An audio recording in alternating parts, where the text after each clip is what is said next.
Google's insane new AI tool Nano Banana is here and it's going viral. Is it really worth the hype? Or is it just another inflated AI tool in a heap of new releases? Hey, that's enough. Cut it out, Brick. Thank you. After playing around with this tool for more than 48 hours, I'm going to share the stark reality of Nano Banana. I'm going to show you what happens when I put this AI tool to the ultimate test, so stick around all the way to the end. I was often frustrated with inconsistent AI characters. Tired of editing a single image for hours, and definitely sick of spending huge money on complicated softwares where I don't even use most of the tools. If you can relate to any of these struggles, then here's exactly how and if this tool can help. It's called Gemini Flash 2.5 Image, but is nicknamed Nano Banana because, honestly, I have no idea why. But here we are, and after spending the weekend testing this thing, I can confirm it's absolutely bonkers. We're talking magazine-quality photo edits with nothing but text prompts. No layers, no tools, no 15-minute YouTube tutorials on how to use the pen tool.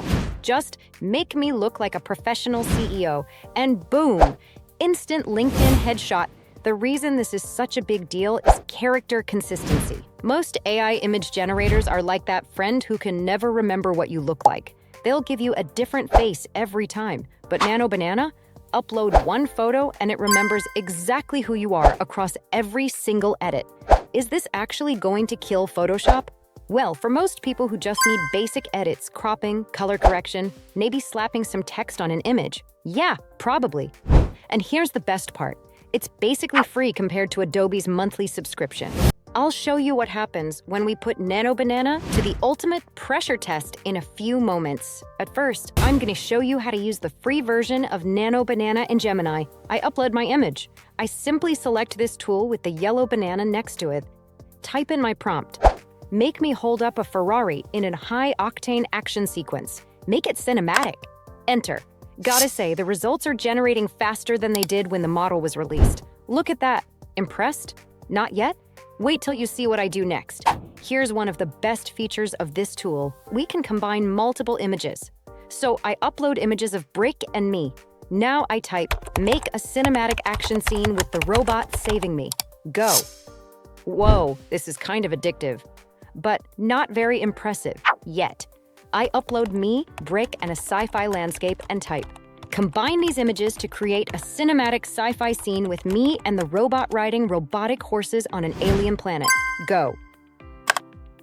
Insane result. I wish I could turn this into a movie. Now for something more different. I upload me, Brick, and a 1950s Thunderbird and type in, make me driving the Thunderbird, wearing vintage 1950s attire, and the robot lounging in the back seat wearing 1950s sunglasses. Give the image classic vibes. Go. There it is. It got me in the car, right? But Brick looks off. Uncanny Valley or rookie Photoshop skills. Just goes to show that Nano Banana is not always magic. For all you naysayers and cynics, this next test is going to be ultimate. If this one doesn't blow your mind, you are an AI. I'm gonna upload 10 random images because that's the max. Why, you ask? Because I'm insane. I uploaded me, Brick, a vintage telephone, a barren tree, a flower pasture, pancakes, a canyon, a burger, ice cream, and a beach. Got all that? Here we go. All 10 are uploaded. Now I type in, combine all the images and create something cinematic and unexpected. Woo, that was not what I had in mind at all. Let's take a closer look. It combined all the images all right, and then some. It took some images and prompts from before. See, it brought in the Thunderbird and the robot horses. I think next time I'm gonna do this in a fresh new chat. Wow, I think what it did is it combined Brick and me, turned us into one. I look awesome. I love it. I miss Brick though. It just put in a random robot dude in there. Still, it caught nearly all the images, except for one. Here's the challenge for you guys. Tell me the missing item in the comments. Oh, and apparently, Google has an even more powerful version called Grand Banana, but they're keeping locked away from us mere mortals. If this is the nano version, I'm genuinely terrified to see what the full-size version can do.